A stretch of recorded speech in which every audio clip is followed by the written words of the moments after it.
My next guest is a workplace wellness expert. And so we're going to talk all about wellness and well-being in the workplace. So everyone, please join me in welcoming Miss Joyce Odidison to the show.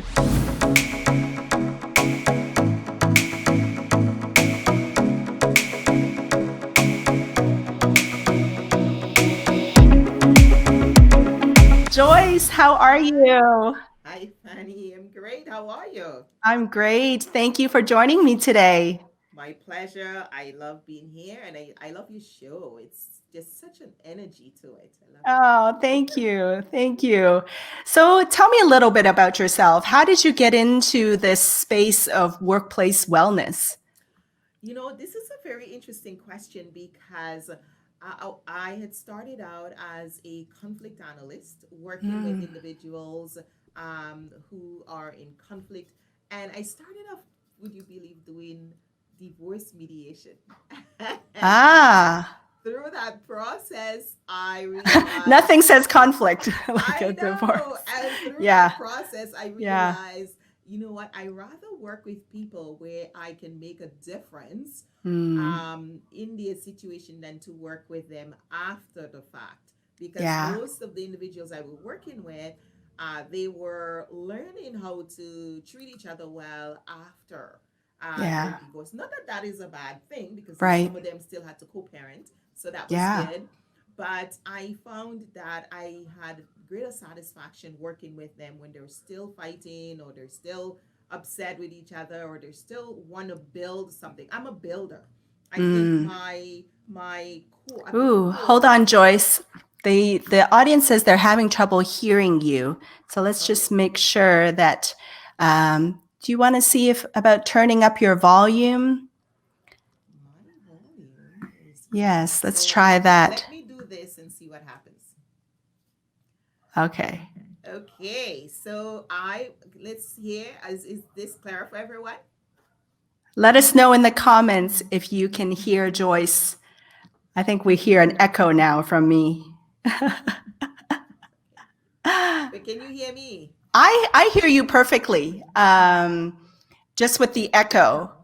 But let's try. Let's see. April says hard to hear.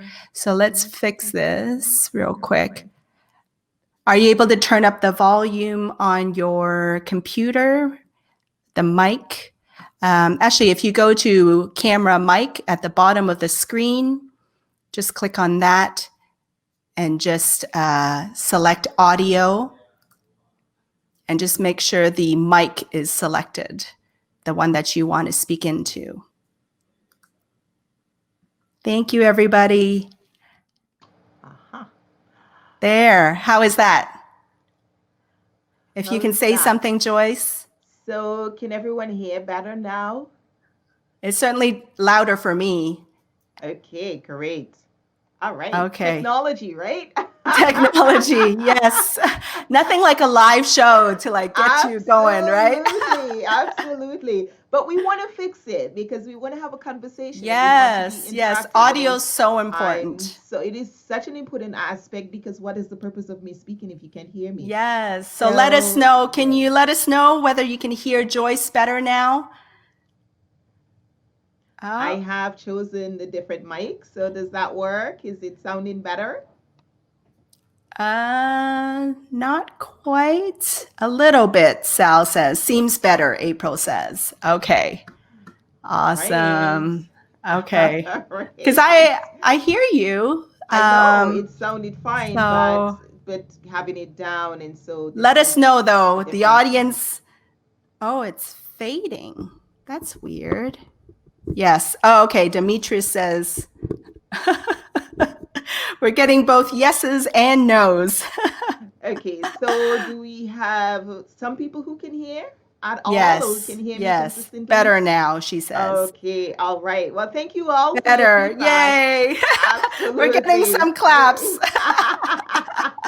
Thank you for your patience, everyone. Absolutely. So I'm going to go back and answer your previous question. You asked Yes, how I got please. into workplace wellness. And what I had Yes. said is that I actually got into this work by being a conflict analyst. I have a background in conflict management. Yes. And I started off doing divorce mediation. Mm-hmm. And during that process, I start to realize that I wanted to work with people while there was still an opportunity to change things. And that's when I learned something about myself. I learned that I'm a builder. Mm. I build things. I don't like to be part of the destruction of things. I like to be a part Yeah. I like to be a part of building or sustaining. So I'm big on building legacy and developing, and so I came to realize that about myself. And so that galvanized me into the work that I do, recognizing that I can do so much to help people to maintain the relationships that they had Mm. and to be able to sustain that. And that has been my life work, is that Awesome. ability to sustain and to develop and to build up, rather Mm. than to break down. So that was where I I love actually that. had that veer into wanting to do more workplace work. Awesome. Thank you. So, for those of you out there, definitely check her out and connect with her. You saw her profile just now. You can find her on LinkedIn. And so, one thing that we got into talking about, Joyce, is what do you see right now as the challenges in today's workplace? Well, there's definitely more than one challenge in the workplace. Mm-hmm. People are so busy, sometimes we don't hear each other. So Yeah. a lot of times we talk over each other. And I know it is something that I constantly have to work at. And I don't know if the rest of you are perfect there, but that is something I Yeah. constantly have to work at. It's Same. because there's so many noise, there are so many things happening, and people are overwhelmed. We Yeah. have our personal lives, we have our career we want to manage well, we have our marriages, we have our children, we want to be part of the community, we want to give back, we want to volunteer, we want to Yeah. attend all It's these just interesting all these learning balls things. we have in the I air, know we right? have Yes. so much happening that a lot of times at work it ends up, which is, so we have two areas where we spend the most time. It's either with our family or at Yeah, work. And absolutely. we end up, if we are not paying attention, we end up in a lot of interpersonal conflicts at home. And Yeah. then we end up in the same interpersonal conflicts at work. Yeah. So it's very important for us to start paying attention to that. So that's where I come in. Yeah. And especially That's right where I now, come in. we're all like Yes, staying at home, a the lot. family's all together constantly, Yes, 24/7. in each And even other's at face. work, it's Hmm. this kind of remote, right? It, a Exactly. lack of connection. And one of the clients I'm coaching right now, she said, I don't like the silence at work. We don't have a culture of interpersonal dynamic, healthy interpersonal exchanges. I will send a message and it's silence. I ask my boss a question and it's silence. So a lot of people are stressed. So when the silence happens, I'm like, so what do you say? Well, I start wondering, did he get it? Is he upset? What are they thinking? So that drives people crazy. And Yeah. so I Yeah. encourage, we need to communicate more and we Mm. need to communicate better, and all of us can work at it. It's something that we have to stay I know I need constant reminder of that. Yeah. So Me too. I keep teaching it because Right. I keep teaching because I know when I don't pay attention, I lose it. And I'm like, Yeah. oh, I can't believe I do that. I know better. And so Yeah. how do we stay on top of things? And that's where a lot of my work comes in Yeah. in dealing with those challenges in the workplace, because most of the challenges in the workplace are interpersonal. Mm-hmm. We Yes. seldom leave our job because we hate what we do. It's just a very small percentage of people tell me, I hate what I do. Most people actually leave their job because they don't like the relationships, the Mm. interpersonal dynamics, the way they're being treated, the way others treat them, the way those in their workplace get along with each Yeah. other. And that's really one of the key reasons why people leave the workplace. So, Yeah. as someone who focuses and really is a thought leader in the whole area of interpersonal dynamics at work, I see a lot of exciting things, interesting Yeah. things. And I can certainly attest to that too. Like for me, I think the older that I get, because I've been through the corporate world and now I'm in the entrepreneurial world. Yeah. At the end of the day, the work is work. But for me, it's so important the people that I work with Yes. and the relationships that I have. So I can totally feel that. But right now, what I do hear a lot of different definitions, right, of wellness, right? There's wellness and I think yoga, meditation, all that. But what is this definition of workplace wellness? Well, I think, as you said, everybody have their own definition of workplace wellness. I think everyone in here have at some point thought of their wellness. So if you haven't, then wake up. You need to. We need to. At some point, all of Yes. us need to think about how well we Yes. are and what's impacting our overall wellness.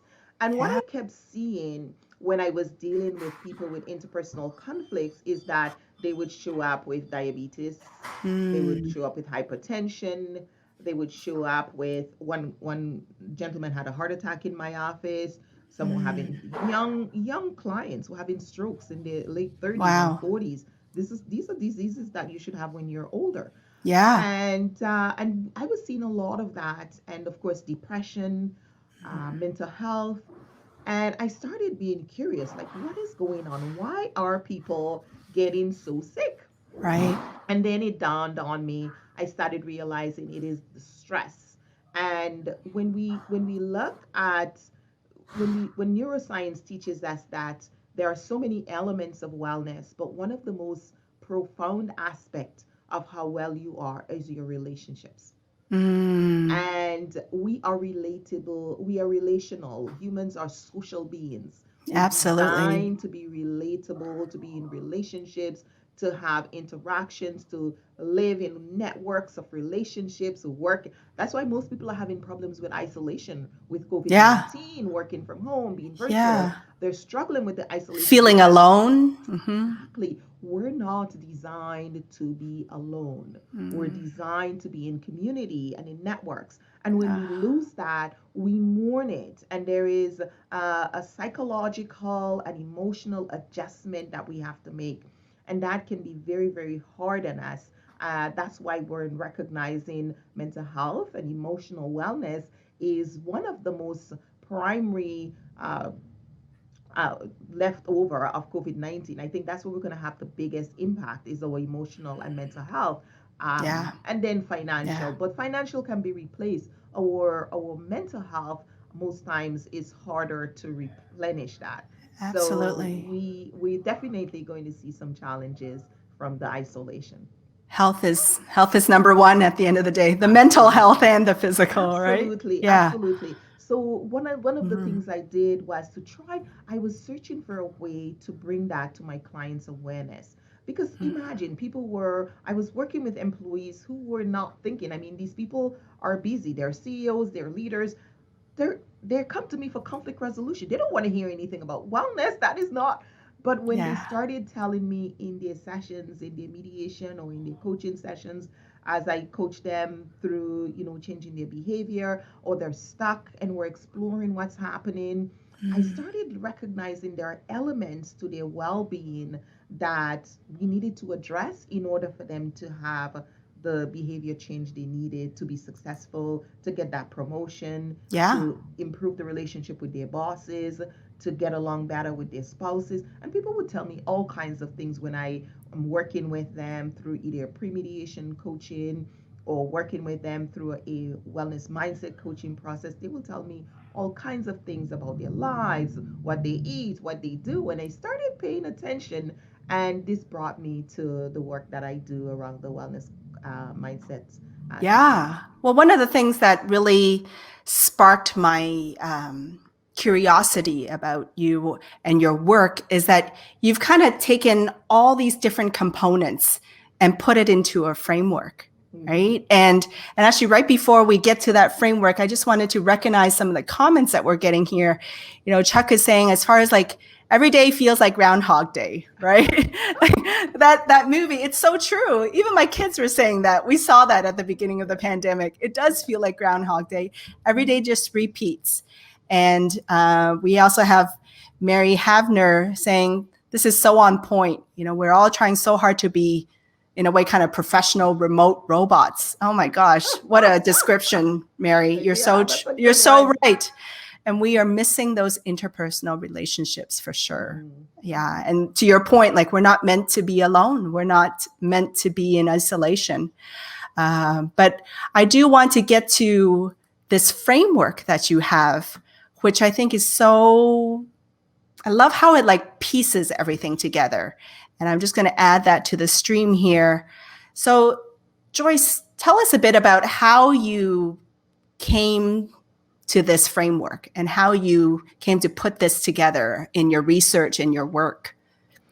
Well, as I was saying initially, what I was struggling for a way to communicate to my clients who were coming to see me for conflict coaching. I would be getting contracts from my corporate clients. You need to help this person to change their behavior. This person needs to be less less confrontational. This person needs to get along better with their boss. This person needs to this person we can't. There's no department that want them anymore. And we would see that and so it's like, what do I have, a magic wand? How do I do this?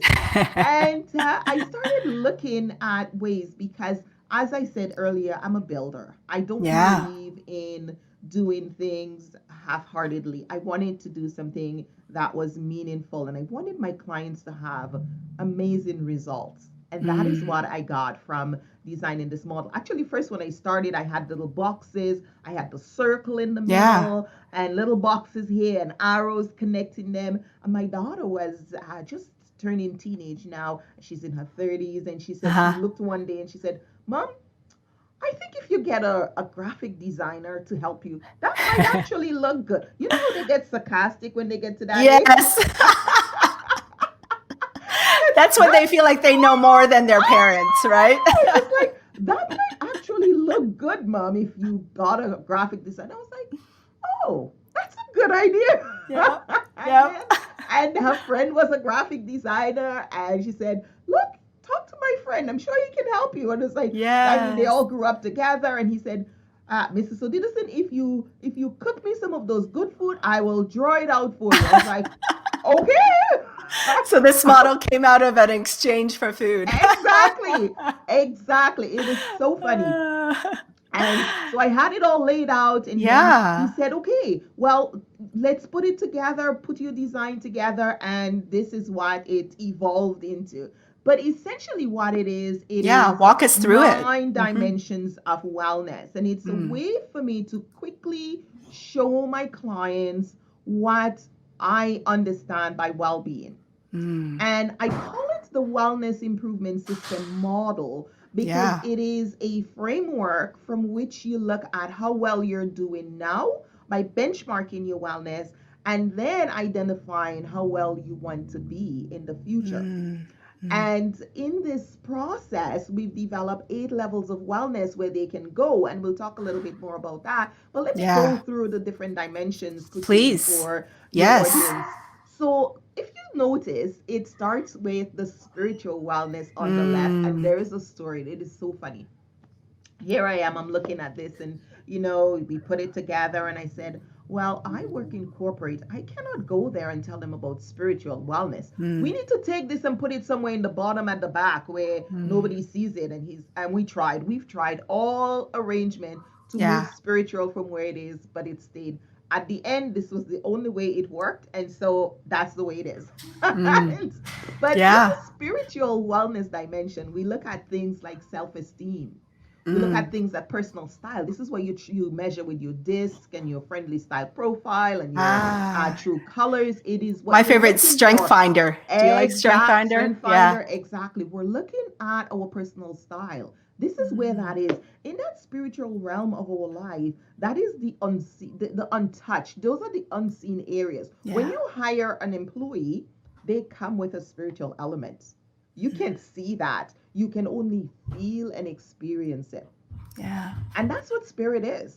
It's not something we can see. It's breath. It's almost like our energy, right? The energy that we bring to the world. Breath, it's energy, it's spirit, whatever name you want to call it. It's that invisible part of humanity that we cannot touch. right? Yeah. We just cannot see it, we cannot touch it, but we can experience it. And that's Yeah. the thing that we recognize. So in the spiritual realm, we have the self-esteem, the personal side, we have vision, purpose, having a sense of Mm. purpose in your life, Yeah. culture, core values, that's where the core values lay, that's where beliefs lay, that's where balance, your sense of balance of who you Yeah. are by understanding yourself. That's where people, that whole religious um, connections lay. Yeah. Faith is another thing we Yes. tell people. And Yes. then the value alignment. That is where you have that Mm. consortium of values that you have to identify as At to our core, which right? Like a exactly guiding which one light, right? it is, but it's Mm. actually where you align them to you see people tend to move to one area, right? That's where you start to recognize. And then we have Yeah. hope and trust. And what I did later on is that I added a competency to each of these dimensions. So in Mm. the spiritual realm, when you are looking at developing who you are, you cannot be successful if you don't work on your self-esteem, if you don't know Ah, what your values are, yes. if you don't understand Yes. your purpose, which is the light. Why am I here? What is, Yeah. as I said to you earlier, I learned that I was a builder.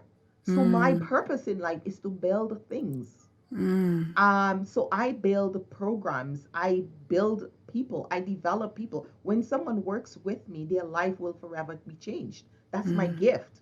And so Mm. we start to recognize our purpose. What was I put on this planet to do? Right? All Yeah. of us being given a unique purpose. And though we Yes. may have similar purposes, we have different ways of executing it because Mm. of our energy. Our unique energy will laid out differently. Yeah. And so that realm is where I spend the most time working with employees, would you believe?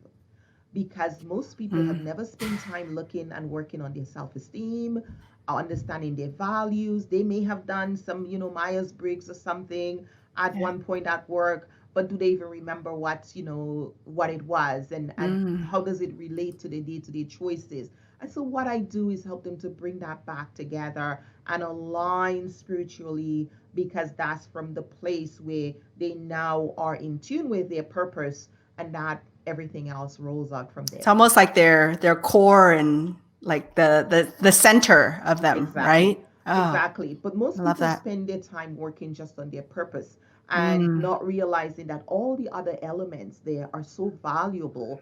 Yeah. And if you're missing one, you're not getting the whole part of it. You're missing something. Yeah. So working on all of those elements is really key. And I don't know if you've ever heard people say, "Oh, this person has no integrity." Mm. Growing up, I've heard that so many times. They say this person Mm. has no integrity. This Yeah. person, but did you know integrity is something we could develop? Hmm. Tell me more about that. Yes, it is something we could develop. So individuals would come to me. As I said, I deal in the realm of interpersonal dynamics, and they've been, they've gotten a record at work because they were accused of fraud, or there was finding that they had done Mm. something fraudulent, or they tell lies, or all the different reasons why their integrity is at question at Mm. work. They no longer have trust. People are no longer trusting them. Yeah. So Trust. Oh my gosh, that's exactly, foundational. exactly, and Mm. that affects professional relationship as well as their personal relationship. So by working with them, I learned, by working with the individuals to build up their spiritual wellness, I learned that actually we were developing the integrity as a competency. We Ah. identify integrity as a competency, and we were able to help them to develop this competency in their lives that is reflected so much so that the executive director or their VP would call and say, "What did you do to that person? They're different. We Yeah. actually like having them at work now." Yeah. And that's because we focus on developing these wellness competencies. So Mm. people are not just talking or putting lip service to wellness, they're actually developing wellness competencies. I love that. And that is what I've done with all of these 8 dimensions. Yeah, let's go to when the we when we go down to some social, we look yeah. at Responsible communication, that's the competency there. In social wellness, we look at community, celebration, we look at network, and we Mm, look at being able to communicate responsibly in the various networks of relationships at work, mm. at home, in the family, in the community, at church. All of these groups have different dynamics and different relationships and communication styles are That's that necessary for connection them. you were talking about, right? The fact Yes. that we're not alone and we need that social side. Exactly. That Yeah. networking is so important because Mm. that's how we share ideas, that's how we learn, that's how we grow from each other. As a trainer, and I've been training, I have my own coach training program, and I've been training and certifying coaches, and I train, I'm a professional trainer. And my students always tell me, I learn just as much from you as I do with the interaction in the classroom. And we've all been there. We know that, right? Well, these are I like feel life skills, right? I mean, we learn a lot exactly. at school, but it's not life skills, right? No, These are life skills. exactly. And so what we notice is that when people start practicing those responsible communication strategies, they develop that as a competency, they Mm. have better results in their social interactions, in their relationships, in those social networking areas. Then Wow. we move into emotional wellness and we look at things like self awareness, assertiveness, we look at things like fear, anger, we look at Ah. happiness, doubt, stress. But the key here is self mastery. So, Oh, self yes. mastery is the competency we work at here when we're developing that emotional wellness. And why self mastery? You've heard of emotional intelligence, you've heard of all these things. Self mastery is recognizing that my emotions are separate from who I am. They are Oh, say that again, experiences. Joyce. I think that's so important because even when I talk to my children, I say that, right? Yes, Say that our again. our relationships are separate from who we are. Yeah. Our And our emotions emotions. rather Yeah. are separate from who we are. Our emotions are experiences that we have. We Yes. experience emotions. I experience anger. I experience guilt. I experience shame, but they never become who I am. Yeah.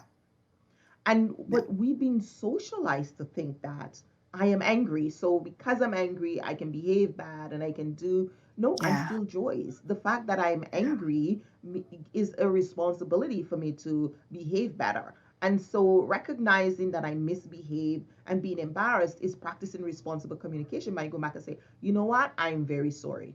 I did this and I take responsibility for that. I'm learning from it and moving forward, I'm going to change in this way. And we're more And than our emotions, basically. exactly. Yeah. So our Mm. emotions are not, do not define who we are. We should define how we express our emotions. That's giving us control and helping us to master our life. So mastery is one of the things that I think is so important for us to master these wellness competencies in our Mm. life. And then we go into occupational wellness, recognizing Yeah. that all of these areas of our lives are so vital, so important. We none of us here can say I don't have that dimension. All of these are elements of our life that we have. But how are we experiencing them? How are we living through them?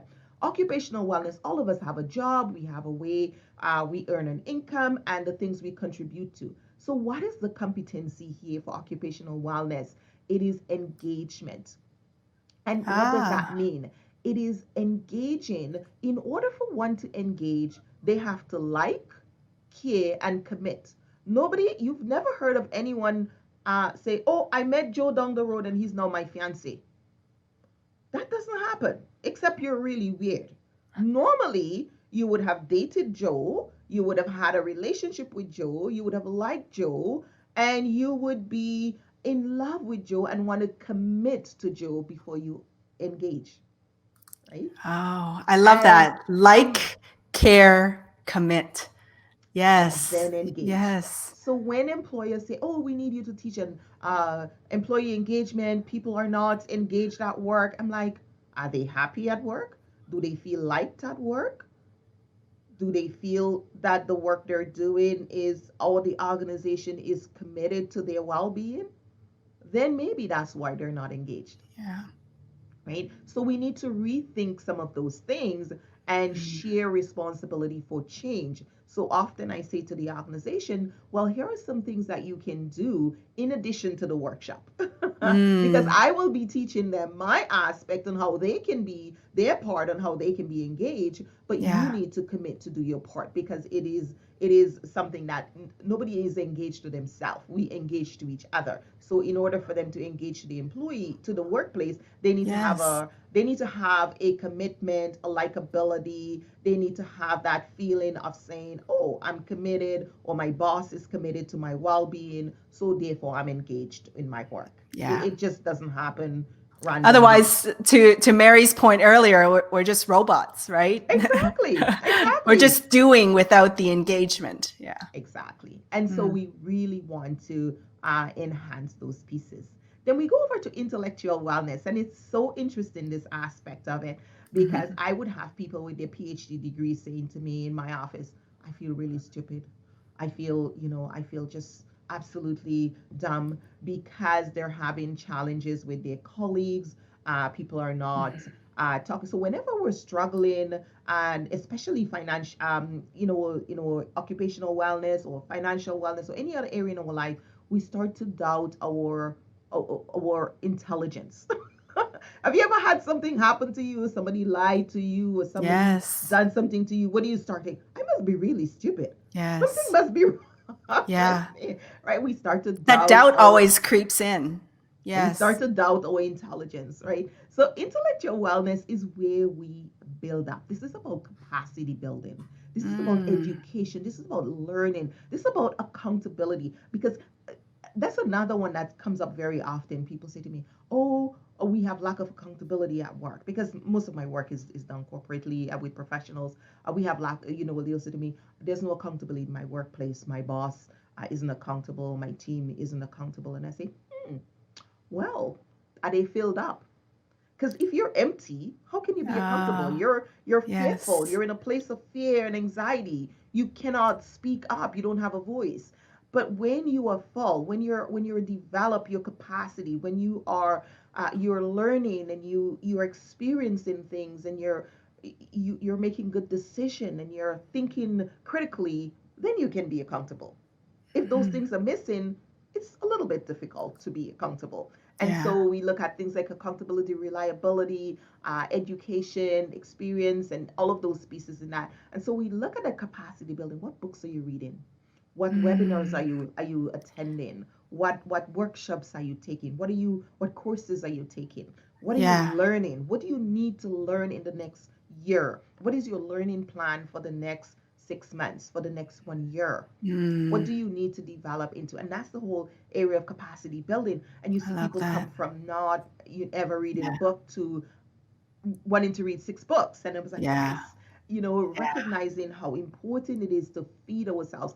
There's a saying that we die and only use 15% of our brain, because Ah, a lot of us don't forget how much we have a capacity for learning and yes. developing, and we don't spend time doing that. So that's what we do. I still So remember, like, even listening to a Tony Robbins podcast recently, just that he says ultimately our purpose in life, we think it's to be happy, and I mean, I'm happy, but I still get restless. I still like want to strive for more.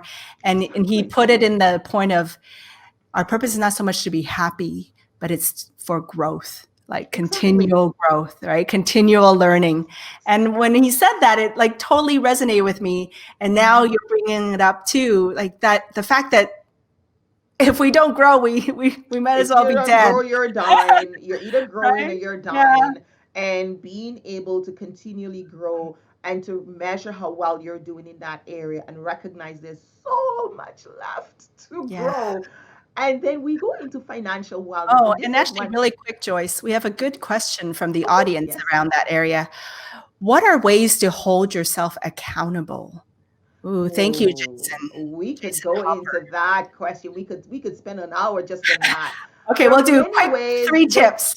There are many ways to hold yourself accountable. First, you need to have clear outcomes of what it is you want to accomplish. Clear So you have outcomes. to That's good. know what it is you are going to do, and your why you're going to do it. Otherwise, you'll just end up making a lot of excuses. So be very clear on what it is you want to accomplish, Yeah. why you want to accomplish it, and then set yourself a goal, a task that Mm, you're going to do. Then you can be accountable by saying, did I do my very best to mm, accomplish this? mm. Am I meeting my why through this? Yeah. And am I clear on the steps I need to take? So Oh, that really love that. helps you. And then you could ask yourself, additionally, is there someone else who can support me through Mm. this process? So those are some really Great good ways answer. to do There you that go, for Jason. yourself. Yes, Yeah. Thank you for that great absolutely. question, Jason. Yes, absolutely. And And then I, financial. I'm I'm Mhm. going to skip to financial. We'll come back to environmental Yes. last.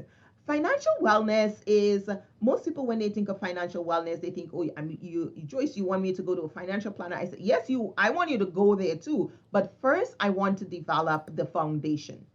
For financial wellness, most of us don't have the foundation. That is understanding financial growth, understanding about savings and earning potential. How much, which career do I need to choose? What's my earning potential in this business? Am I meeting my earning potential? What are the areas I'm missing? Income generating. What are some things I can do? Multiple streams of income. If this isn't working, how do I change? Then we look at equity, building equity. Am I going to be a consumer or am I going to be a saver? Am I going to be one who develop equity? Then there's money management. How do I manage my money? And what skills do I need around that? And then one of the key here is the long-term planning and resource management. Those are skills. Everything we Mm. do when we come into life, everything we learn is a skill. Thinking is a skill, right? Resource management is a skill. Yeah. So many times people go to financial planners and financial planners say, this person had a plan and they can never meet their plan. I'm like, maybe because they don't have any clue about financial wellness. We need to Mm. teach them financial wellness and then you can teach them the money part of it. Yeah. Because if they don't understand resource management and long-term planning and they don't understand the whole concept of investment and creativity and investing in themselves and for Yeah. themselves and have that mindset shift into financial wellness, you can tell them what to do all the time and it just won't work. Yeah. So the competency here is innovation.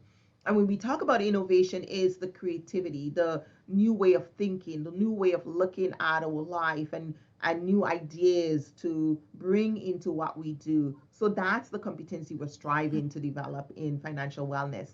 Then we go into physical wellness, and all of us know we have to work out and take care of ourselves and eat Yes. well and all of those things.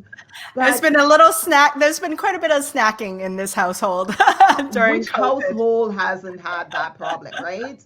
And I think all of us, because humans, when we're not designed to graze. We're humans, if you look at our skeleton, we're designed to be moving. And when Mm. we are sitting, when we are a very sitting position, when we are not moving, we're in those immobile little cubicles, or we're sitting at home at a desk, or we at a computer, our Yeah. body isn't operating the way it was designed to do. Mm. And so we find ways to distract ourselves. We start feeling falling asleep and so forth. We're supposed to sit when we're for rest time. That is to get us ready for sleep. During the day, we're supposed to be moving. That's how our body was designed. But most of us don't have that ability, right? In our jobs, we're sedentary. We are sitting at a desk, or we're not moving as much, and so we end up having a lot of chronic diseases. We Yes. Most of us don't. Many people don't exercise as often as they need to. We're Yeah. not getting rest. Sleep has become an issue. Like, people have problems sleeping Yeah. now. I Well, can be. it's stressful right now, I think, for a lot of people. Because when when you've lost your job and Mhm. The bills are there's piling up. the bills, Mhm. yeah. And then as I look at your wheel or your diagram, like so much of it can impact when you Everything. lose your job. Oh, absolutely. Everything here. And that's one thing. What happens in one dimension impacts the other, because Mm, we're a system. We're interconnected.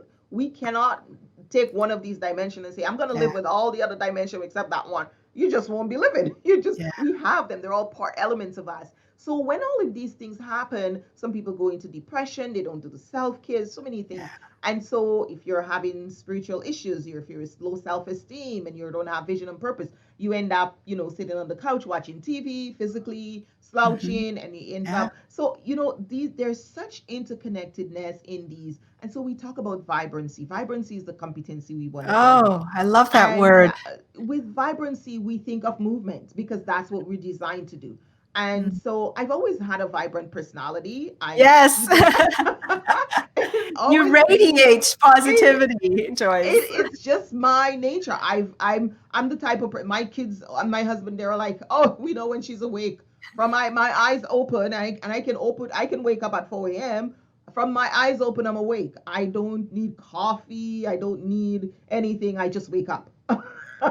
And then I go to sleep. So it's just the reality is recognizing that we're vibrant, we need to move, we need to be Yeah. active, we need to be engaged in what we do, and all of that is part of our vibrancy. The physical part of it is so very important, and that could include working out, all the different things that we need to do to move our bodies. So that's a big part of it. And as we develop that competency, we go on to, of course, living a healthier physical life. Yeah. But my key, as you know, I'm an interpersonal dynamics expert. Yes. That's where I spend my time. And so I could not have a wellness model without interpersonal. Mm. And if Mm. you look at the interpersonal realm, you will see things like relationship with self and others, purposeful engagement, conflict management, self Mm. awareness, collaboration, the whole thing, all the way to self esteem, of course, power and fun. Yeah. Now, take a look at the I love how it's right competency. at the center of it too. It is at the core because Hmm. everything we do is we do in either a group or for someone. So take Hmm. a look at resilience. So most people have a very different perspective on resilience. But I wanna just challenge you to sit back and think. When you think of some a difficulty you've gone through and you've overcome, or somebody has shared a story with you of going through a tough time, and what did they tell you pull them through it? Someone, the memory of someone, for someone, someone reached out, someone helped them. Resilience actually comes from interpersonal dynamics. And Interesting. it is. Huh. That's what gets us up. Because Ah. if we have no one to live for, if we have no one to get up for, Mm. and that is a big part of it. We either Yeah. do it in the memory of someone, we do it for someone. That's what keeps us going. It keeps the oil burning, and it's directly connected with our purpose in the Yeah. spiritual realm because humans are spiritual beings and we have that spiritual connection, and Mm.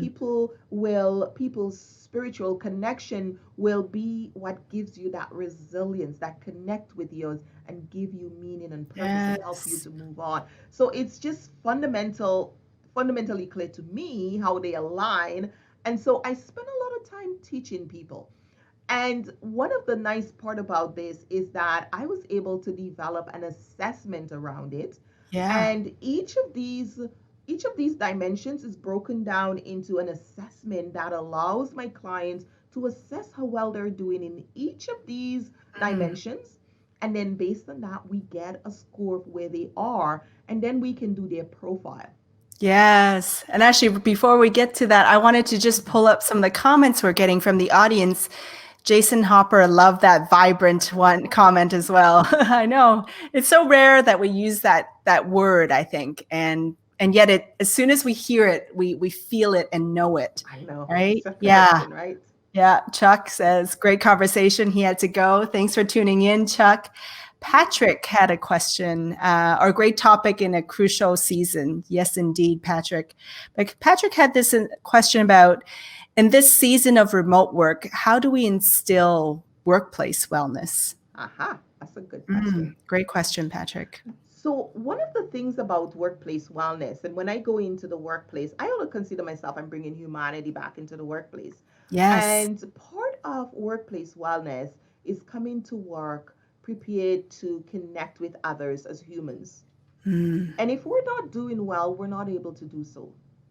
Yeah. And you could have one, and what I've seen this many, many times.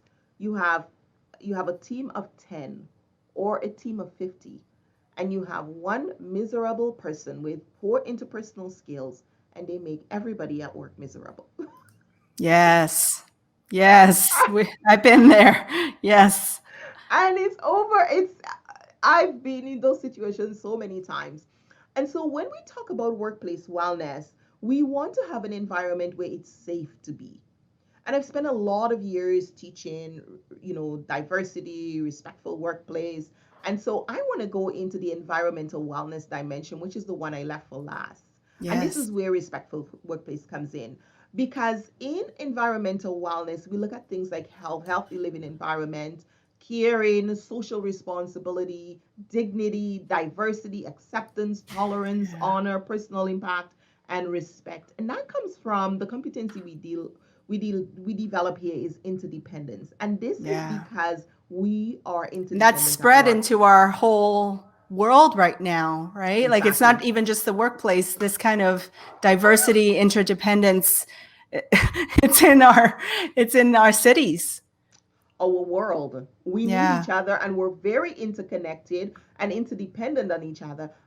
We are interdependent on each other to stay safe, wash our hands and Yeah. wear the mask and physical distance as much as Yes. possible so that we stay as safe as possible so we can get ahead of the virus. Right? Yeah. We don't If we work together collaboratively, we could outsmart this virus. Yeah.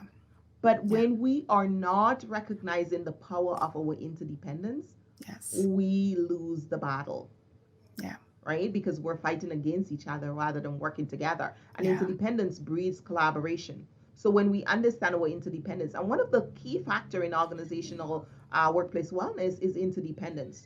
So when Yeah. I go into a workplace, I'm looking at the interpersonal dynamics and relational well-being. So that's Yeah. where I sit.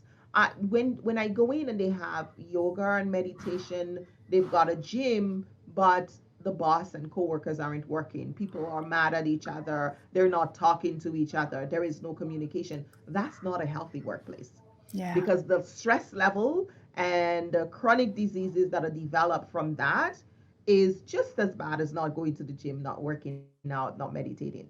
And so we've learned now that Mm. people who are married live longer, but people who are in happy marriages live a lot longer. Because if Mm. you're in a marriage and it's unhappy, right? Yes. Stress, Yes. that interpersonal stress is so hard on us. And so when we are in this remote environment, we need to recognize that we are still interdependent. That means we need to be respectful of each other. We need Yeah. to listen more clearly. Don't just read the email and assume what they say. Call, ask the question, send a message. This is what I'm understanding about this. Can you just tell me? Am I missing? Am I on the right page? Right. Is this what you meant? Spend that little bit of time. Understand. Reach Mm. out. If you're feeling isolated, it is your responsibility to reach out. Don't Yeah. wait for someone, oh, they didn't call today, oh, they didn't email. Really grow up, right? Yeah. Call. So, I'm feeling a little bit disconnected. I just want to check in, see how everyone is. And some people are going to need to do that more than others. But Mm. if you have a really need to do that too much, then you can be irritating too. So you Yeah. need to take responsibility. Checking in once a day is fine. Checking in twice a day is okay. But more than that, you can be harassing someone, Yeah. right? So what is your purpose for reaching out? Do you need a morning check-in and then an end of day check-in? What do you need? Do your self-assessment. Assess what you need and then connect and say to your colleagues, this is what I need. Because Yeah. part of that workplace wellness is being respectful. We have people on Zoom meetings being rude to each other, Mm. falling asleep in others' presentation, telling them it's boring, cutting Yes. others. That's disrespectful. Yeah. Part of a healthy workplace wellness dynamic is being respectful, asking questions that will help the other person to grow or do better, making comments that would say, you know what, I'm glad you raised that topic. I was wondering about it. Did you spend time on Yeah. this or have you had that thought? Share a thought or an idea that they could mull over and probably research and grow on. don't pick apart. I had this one person No. came Actually, crying. yeah, Joyce, there was one thing though I think I wanted to touch upon when I saw that in your environmental wellness is this idea of diversity, right? And one thing that I really want to seek your thoughts on is right now I mean, in the US and Canada where you are, like, I think we see we have the protests right now and a lot of kind of conflict. Mhm. And I know one thing that you do is around race relations. Yep. And I wanted to go there for a second and just talk about you have this idea around it, around mindset shifts when it comes to race relations. And I wanted to get your thoughts on that. Okay. Well,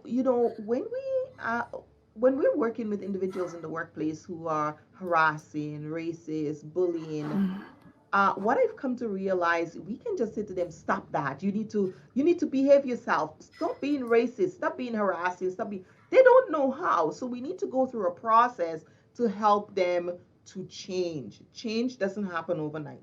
Humans have what we call anchoring heuristics. We build neural pathways, and so when we have a learned behavior, we need to upset it in order for us to learn a new one. And so part of what I do with that process is I use the wellness improvements, the whole wellness competency mindset framework to help them to shift their mindset from where they are to where I would like them to go. And part of that is creating awareness, Yeah. right? Helping them to have that mindset shift. Many people are racist and have anxiety and or challenges with race relations or not practicing equity in their behavior with each other. And it's not something that you can say you're wrong, because that's going to cause resistance. So Yeah. part of that is creating awareness of another way, of some reasons why might that be, why what a better understanding of what's happening, build dialogue, get to understand what where their point of view is, share your point of view, and then with that awareness, we create understanding, Yes. right? And from that Yes. understanding, then we can move to a place of collaboration. Mm. Otherwise, we are going to be combative. Yeah. And we don't want to do that. We want to be transformative, not combative. And Yes. when we're having conversations around race relations, we should come from a place of empathy, understanding, and Mm. curiosity, wanting to know Mm. why I the other love person that. see things that way, why the other person feel that way, why do they have those thoughts, where is it coming from, when did they start having that thought, how does it feel when they have that thought, and is there something else, if there was another thought about this situation that they hadn't considered, would they be willing to hear it and observe, get more information on that or research. Yeah. And what we find is that people tend to listen when we're not fighting with each other, when we're Yeah. being non-combative. And it really is a journey, isn't it? Like the way It you is a just journey. illustrated it, going from just being aware of it first, that there is differences and conflict, Mm-hmm. but then getting to a place of understanding, Yeah, learning, listening, exactly. and then seeing our interconnection and collaboration. Yeah. Absolutely. So important. Oh. Now I wanted to, I mean, time always flies on the show, but I wanted to really get to one point of yours where you actually have different levels of wellness, right? Yes. And I wanted to talk a bit about that before wrapping up here. But like these levels of wellness, and let me just pull it up because I think this is so important for people to kind of understand. And when you first showed this to me, it kind of sparked a light bulb in me because I never thought of wellness in Levels. different levels, right? It's just I'm either well or not well, but I love Mm-hmm. how you kind of like broke it down. So walk us through kind of quickly, just like the different wellness levels. So in each of these wellness dimensions, we can have a level of we can have 8 levels of wellness that we can attain. And Mm, so we start from bottom up, where we look at level 1 is what we call a wellness deficit. And from a an interpersonal dynamics, when you are in that level of wellness, your energy flow is distorted. You are unaligned at the Yeah. core, and you are not going to have the kind of relationship and interactions that you were meant to Mm. have. Then we move up to the level two, which is what we call disrupted wellness. This is where the energy started already getting mucked up, and we need to, things are not happening, you're fighting, you're in discord, things doesn't make sense, you're starting to think more Yeah. negative than positive. And then we go up to level three, which is where we are in that diminishing wellness. This is where you start having those doubts and insecurities about who you Mm-hmm. are and where you need to be. And then borderline wellness is where we go up to level four, where when you're in that area, you are starting to probably not do the things that you're supposed to do. You're falling down on your practice. You're doing Mm. a little bit. Maybe you need to do 5 days. You do three. I can get away with it. And you start to go that slippery slope down, all the way Yes. down, right? And this is where you need to Yes. really start paying attention to yourself. As we go up to level six, and that's where we are. Did you want to scroll up? Yes. Yeah, so when we're at level six, we are, oh, just we missed level six. Yeah, we are chief wellness. Yeah, that's it. And so when you there, you recognize you've done some work, and this is what you need to maintain. This is maintenance. Ah. If you stop maintaining here, you're going to start, because I always say wellness is dynamic. It's not static. Mm. You don't get well and stay well forever. We know that, right? The flu Yeah. can come or something, right? Yes. We don't get well and stay External, the well. pandemic can come. Exactly, right? Factors can come in, and then environmental, interpersonal, anything can come in. And then Mm. success wellness is that level where you are doing well, you're doing your practice, but you're missing things. And so you start asking, what else is there? It's almost like when you look at the Maslow hierarchy of needs, and you start looking Yes. like, okay, what else is there? What do I need? And you get to that higher level, which is optimal wellness, and you know you're not going to stay there forever, so you have to do the Yeah. work to stay there, because we know success can be our greatest failure, is that we get so Yeah. comfortable. And we have to remember that this is just where we are right now. Optimal wellness, we stay there? What do we need to do to maintain that? And you really want to stay between a level 6 and 8, and Yeah. dance around that area. When I do the assessment with clients and they're anywhere under 5, that's where we start working on Mm. those areas. They're 5 and below.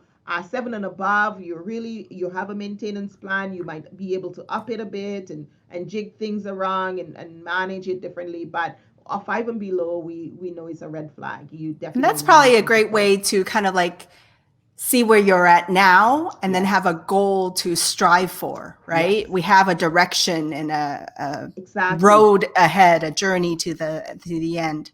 Absolutely. I Mm. always I always refer to this work as a roadmap to wellness, right? Mm. Because I teach coaches, and I teach, this model is developed into a coach training program that Yeah. we teach. And so I teach a certified coach. It's an ICF approved program, who wants to use this model to coach, because often they say to me, well, I'm coaching clients, but this is so much more a reflection, and helps me, my clients, to see where they are right away and start working, and have greater results and greater impact, because we can see what we're working at.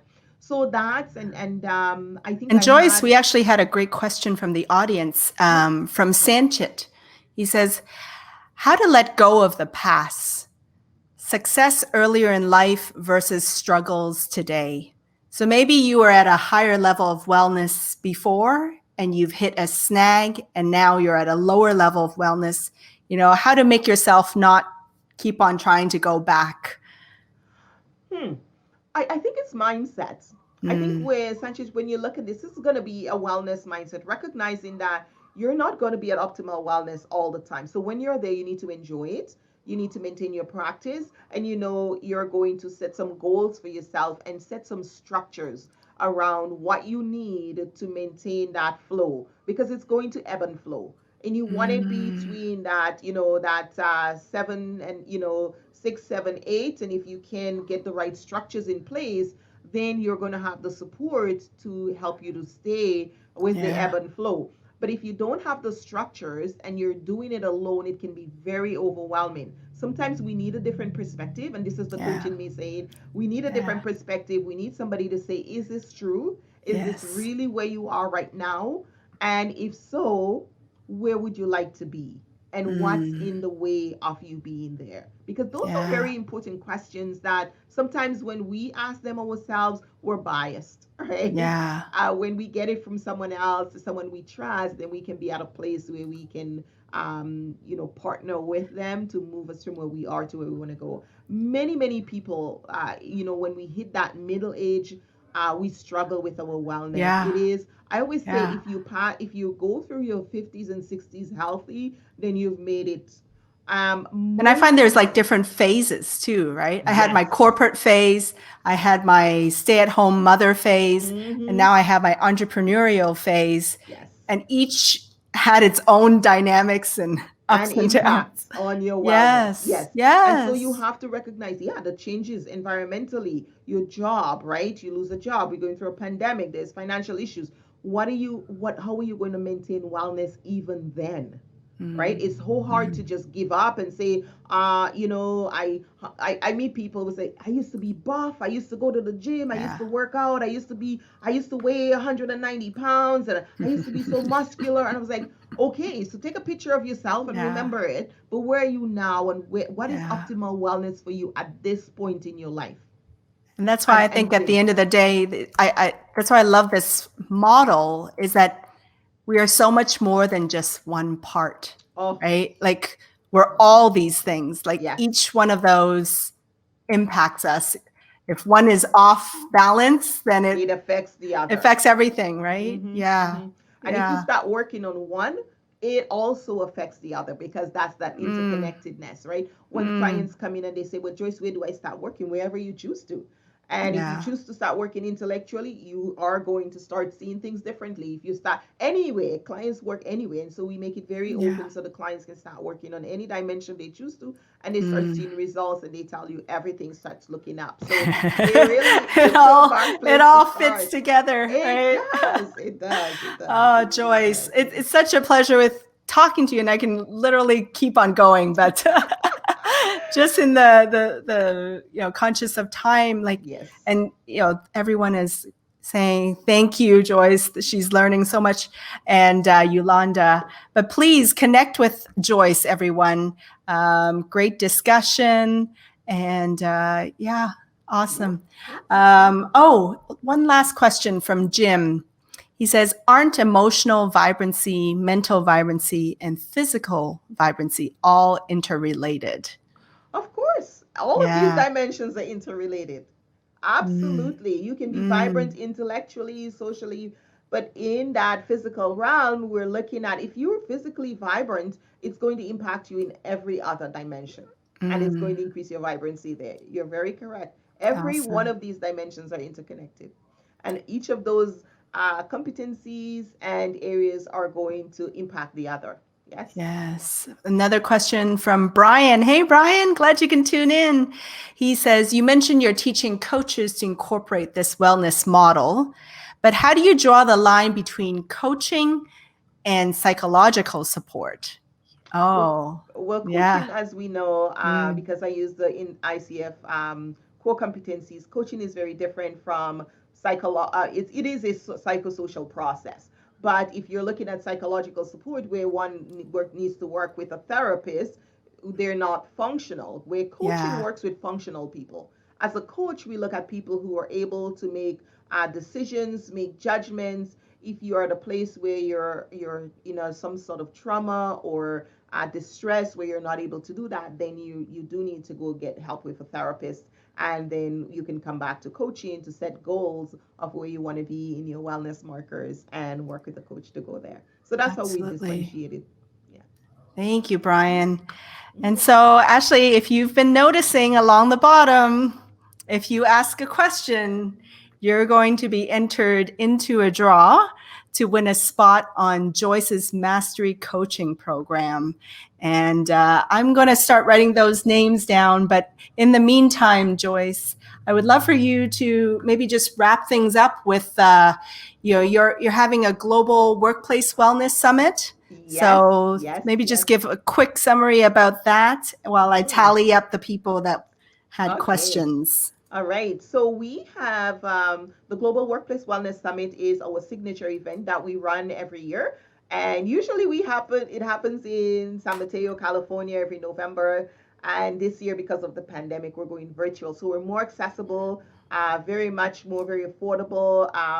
We just open up the website, and now you can go to the globalworkplacewellness.com and purchase your passes. We have some amazing speakers, neuroscientists, stress management. We're really covering some key topics this year: race relations. We're looking at those areas that are so hot topics, so important, but also impact humans.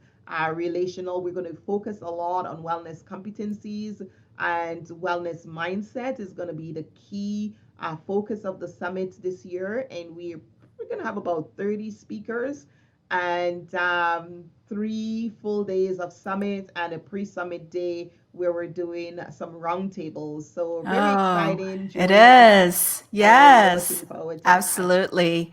Yeah. And actually, this one, I'm going to have Sanchit just reach out to you directly. He says his organization hosts a show called Primetime, which started when the pandemic hit, to ensure all employees are set together, where industry leaders come in and share their learnings and experiences. Would you like to be on the show? There you go. Absolutely. Send Sanchit, me a reach out message. directly to Joyce. Absolutely. do And so.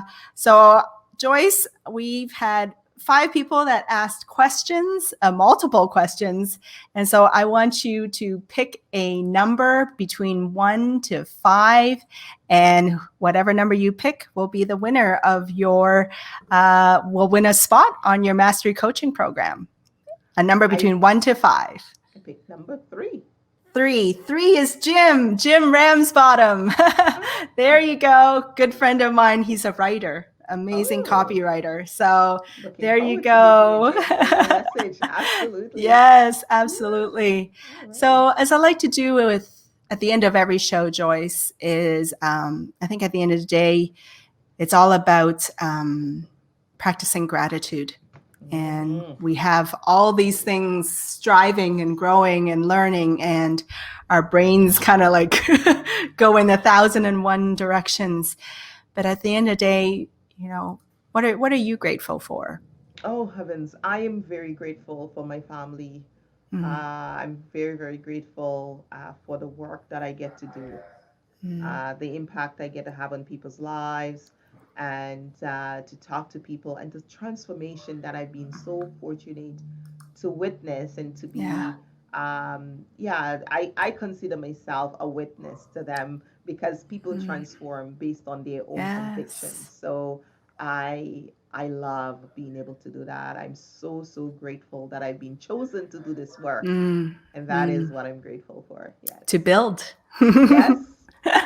Yeah, build people. Oh, well, thank you, Joyce. Thank you so much for sharing your model, your levels of wellness. And for those of you in the audience, please connect with Joyce. She is LinkedIn the best place to find you, Joyce? It is. Yeah. Definitely. Okay. Yeah. So go connect with her on LinkedIn. And at the end of the day, I just wanted to share with all of you, and as a reminder, shine your light, share your gifts with the world, and do it through video, because nothing says shares of a person and their energy and their qualities and their gifts as them seeing you and being able to experience you. So with that, I want to thank Joyce for joining me on this show. Thank you, Joyce. Thank you so much for your time. And thank you. Absolutely. Thank you to everyone in the audience. And we'll tune in next Thursday. Have a wonderful week, everyone. Bye. Thank you, Joyce. Bye, Fanny.